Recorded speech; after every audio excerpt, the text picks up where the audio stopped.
Before we start the show, let's hear from one of our sponsors. Their support keeps this show free for you. My book, Unpunished, is finally here. It is my journey into connected parenting, the idea of perfection and how it nearly took me down as a mom. I give you my best thinking around how to be a connected parent and the insights that I've discovered over the last 12 years of this incredible journey. I'm giving my book away for free, plus shipping and handling. So go to unpunished.com and get yours today. We're shipping domestically and we're also shipping internationally.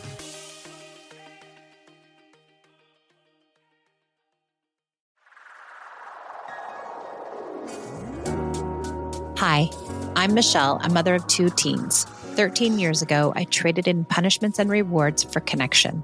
Now I prioritize relationship over behaviors, utilize play as a parenting tool, and set limits with empathy instead of consequences. Each week, I share my journey and interview clients, experts, and followers. Thanks for joining me on the Peace and Parenting podcast. I'm so glad you're here.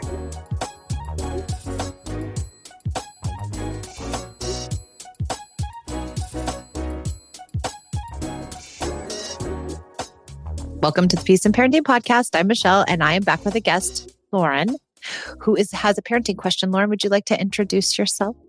Yeah, thank you so much for having me. My name is Lauren. I am from Indiana, and I am a mom to Lennon, who just turned 3. Okay, great. Amazing. And you have a parenting question that you wrote in about. So tell us about this question. Yes. So my question's around having a very strong-willed toddler who tends to do the exact opposite of what I say. And I don't know if it was creativity or what it was, but I was like, you know what? Today I'm going to try to use some quote unquote reverse psychology, and was like, hey, Lennon, don't do this. Like something I wanted her to like, don't brush your teeth. Whatever you do, don't brush them. And immediately she wanted to go and brush her teeth. And it worked in the moment, but long term, I know it's not a great solution to try to get her to do like necessary things. Right. Okay, good. This is great. It's good insight. And I don't think you're necessarily completely on the wrong track, but let's get some background and some ideas behind Lennon. Do you use any sort of punishments or consequences or threats or bribes or any of those kinds of things? Oh, I try not to. Like we have pretty strong boundaries. I feel like the last few months there have been more like, not like threats in a bad way, but like if you don't do this, then you don't have that, and more of like a natural consequence way, but sometimes it doesn't necessarily work out that way. Like, okay, if you don't clean up your toys, then you don't get to watch any shows or stuff like that. But sometimes, a lot of the times, it's negotiating the essentials that I feel like I'm doing all the time. Of Okay. like, okay, you have to brush your teeth, and I don't know how to do any of the above to bribe you or get you to do this. Yeah. Okay. This is really good insight. Any sort of other punishments like sending to timeout or any of that kind of stuff? Not often. Every once in a while, I'll be like, okay, if you aren't willing to like help clean up, you can go to your room and you can come down when you're feeling ready to do that. But not like, not usually trying to isolate her. It's usually trying to give her her time before she decides she's ready to do whatever. Right. Okay. And are you using any connection tools like special time or empathy or play? Yeah, I try to do a lot of those things. I don't know if I'm using any specific tools, but I try to keep like connection in mind when I'm doing anything with her. So instead of just like telling her to do something or getting angry with her, like I try to get down to her level and connect with her first. Or if she gets upset or cries or has a tantrum about something like a boundary I've set, I usually help calm that down first before we talk about moving forward. Okay. Great backgrounds, great ideas. So, connected parenting is this ideology that uses no punishments, no consequences, no threats, no bribes, no anything. And the reason that we don't use those things is because they tend to erode relationship. And for our strong willed children, like my daughter Esme, who's super strong willed, who's turning 19 next month, they feel as if it's like an attack on their psyche. And they will push deeply against us even more when we threaten or bribe them. And so those things tend to cause less cooperation in our house. So I'd say the first place that I'd really try to work on is not using any threats or bribes and trying to not see them as natural consequences. So a natural consequence is if you don't wear your jacket outside, you're going to get wet. A natural consequence is if you don't pick your toys up, I'm taking the toys away. Mhm. That's a punishment. And so punishments for these little kids, for all kids, really don't work. And they tend to backfire, meaning they cause more pushback and more places where they want to say no. And that's probably why the reverse psychology is working, because she just wants to do the opposite of what you say because she Yeah. feels controlled by the threats and bribes. Okay. That makes sense. So I would try to take those out. It's going to be really hard because, like, I think the reason you got to this reverse psychology is because you don't know what else to do because she's not cooperating. Yeah. It was like all of the things that I was seeing of how to, like, giving choices. Okay, you can do this or you can do that. You can do, like, all of the tools that I was seeing out there weren't working.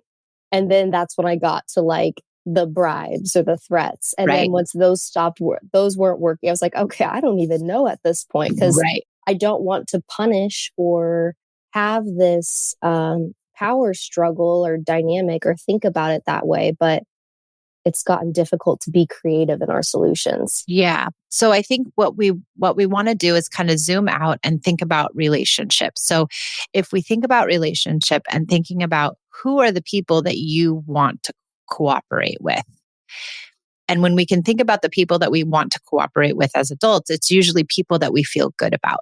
And so really trying to think about how do we form this deep bonded relationship with this little tiny person. We want them to do what we ask organically without having to have a tip or a trick or a threat or a bribe or anything. We want to say, hey, it's time to clean up your toys. And we want them to say, okay, mom.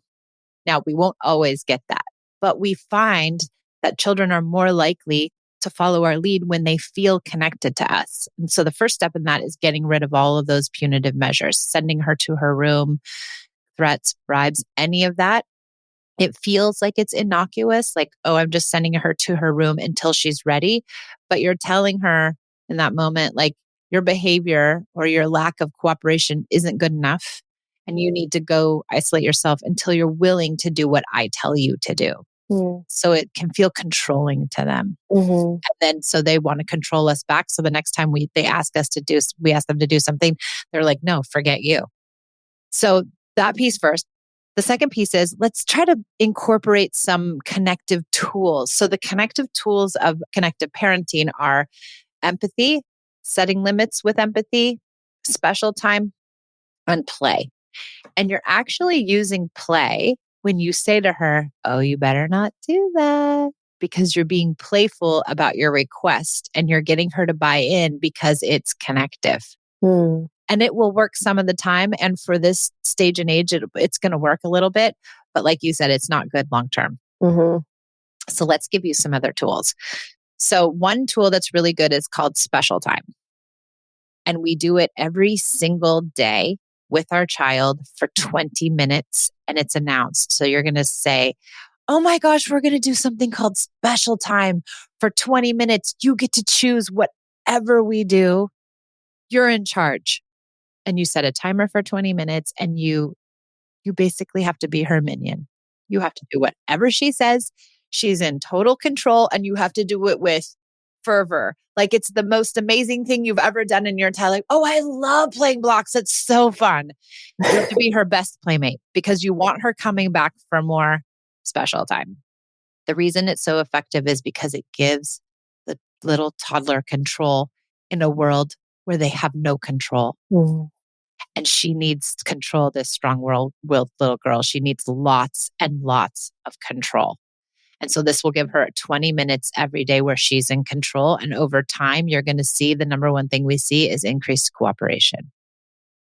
We're going to take a break from our show to hear from our sponsors. Without their sponsorship, I wouldn't be able to bring you this incredible show free of charge. So I'll see you back in a few minutes. My book, Unpunished, is finally here. It is my journey into connected parenting, the idea of perfection and how it nearly took me down as a mom. I give you my best thinking around how to be a connected parent and the insights that I've discovered over the last 12 years of this incredible journey. I'm giving my book away for free, plus shipping and handling. So go to unpunished.com and get yours today. We're shipping domestically and we're also shipping internationally.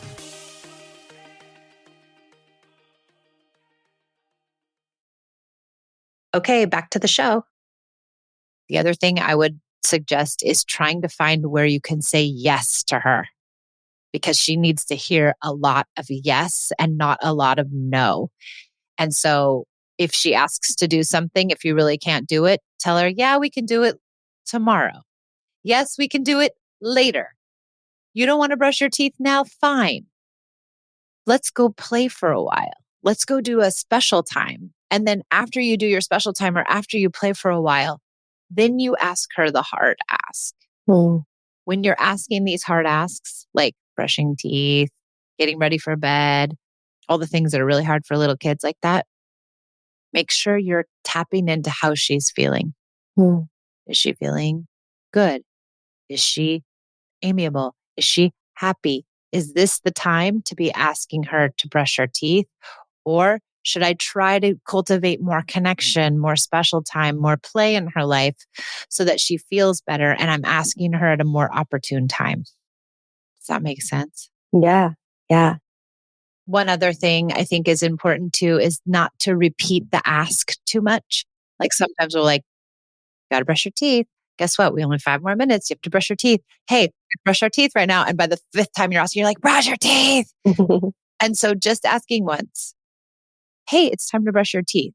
If you can tell you're getting pushback, 2 things. One is sometimes when kids push back and say, no, I don't want to brush my teeth, and they become very whiny, you can respond with empathy. Oh, I know brushing your teeth is so icky. I hate brushing your teeth.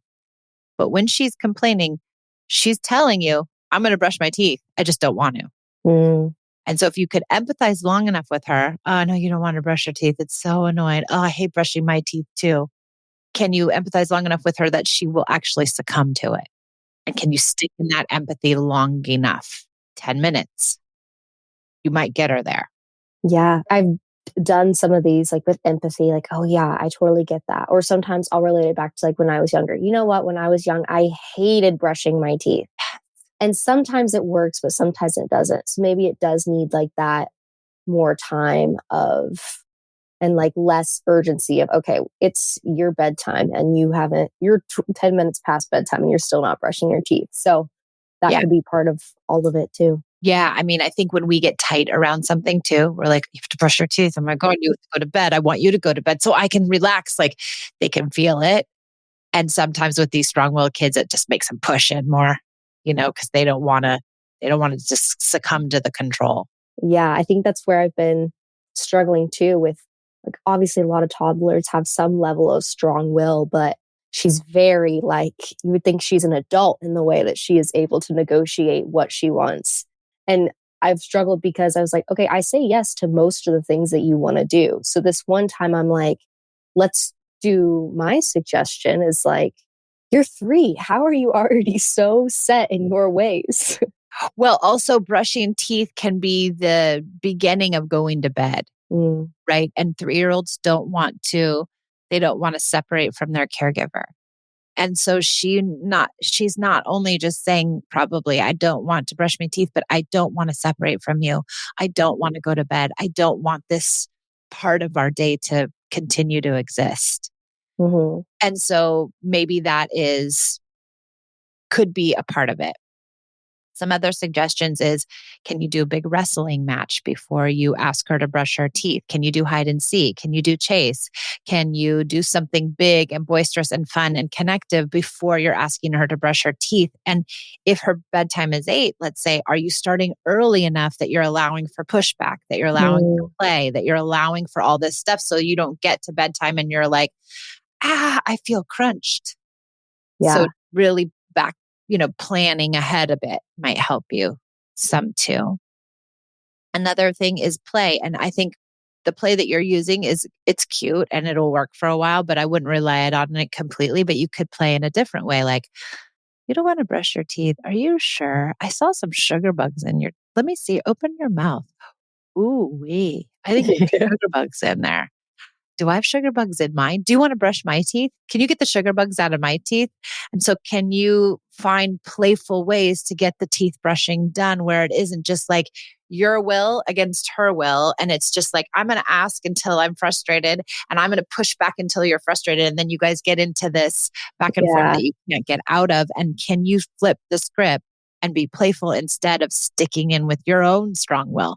Yeah, that's true. We've done dentist a few times. So I'm like, okay, we're going to pretend that I'm the dentist and I'm coming in to brush your teeth. Like, I'll let her lay in her bed and everything and be like, okay, the dentist is coming in to check your teeth. And it worked for about a week. And then she was like, I don't want to see the dentist anymore. I was like, okay.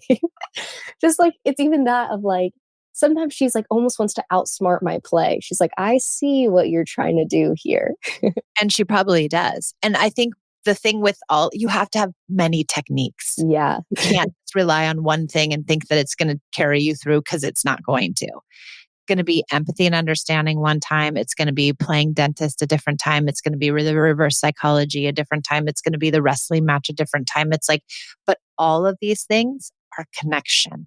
Mm-hmm. Every time you use one of them, you're building connection and relationship with this little girl. And so hopefully over time, paired with the special time, it will get lots and lots easier. And getting rid of sending her to her room or any sort of threats and bribes, that package together is going to get you to the finish line. Okay. But do these techniques work too with like, not necessarily routines that we do every day, but like, okay, she doesn't want to pick up her toys. And I'm like, okay, like if, again, it's another threat that I'm trying to work on. But like, if you don't pick up your toys, then you can't like play with these toys anymore. Like, we won't be able to have all these toys if they're spread out everywhere all the time. And she'll be like, okay, fine. Yeah. Like, get rid of it. Well, that's it too. It's like, she's calling your bluff. Yeah, true. Yeah. And so it's an empty threat. Not only it's threat, it's an empty threat, right? Because you're not going to take away all her toys. Right. And so I think replacing that, you can threaten her with affection. You can say, little girls who don't clean up their toys are going to get hugs and kisses from their mommy. And you give her hugs and kisses and you roll around on the ground and you play for a few minutes. And then you say, maybe we should pick up these little toys. Don't you think we should? Here, let me help you. And so that connection might push her over the edge enough to be able to be cooperative. Okay. We want her to be organically cooperative. We don't want to coerce or threaten or manipulate our kids into cooperation.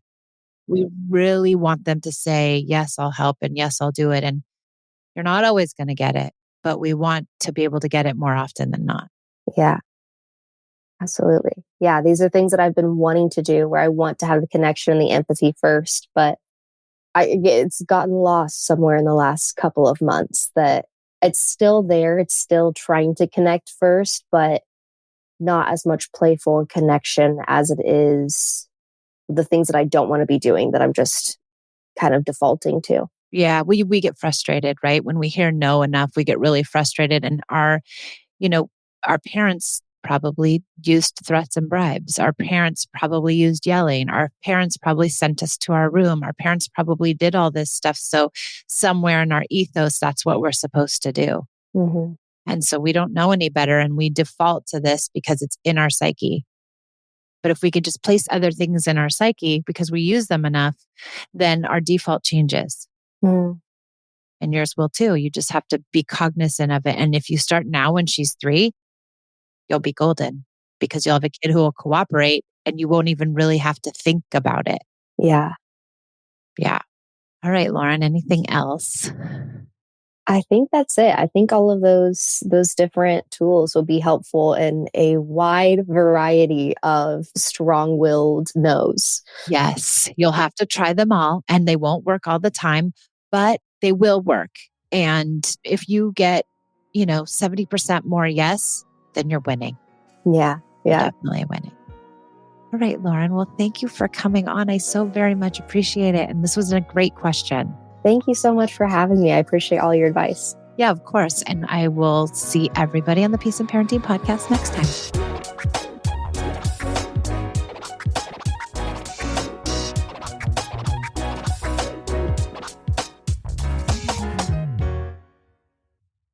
All right, we're all set for the party. I've trimmed the tree, hung the mistletoe, and paired all those weird-shaped knives and forks with the appropriate cheeses. And I plugged in the Bartesian. Bartesian? It's a home cocktail maker that makes over 60 premium cocktails, plus a whole lot of seasonal favorites, too. I just got it for $50 off. So, how about a Cosmopolitan or a mistletoe margarita? I'm thirsty. Watch. I just pop in a capsule, choose my strength, and... Wow, it's beginning to feel more seasonal in here already. If your holiday party doesn't have a bartender, then you become the bartender. Unless you've got a Bartesian, because Bartesian crafts every cocktail perfectly in as little as 30 seconds. And I just got it for $50 off. 'Tis the season to be jollier.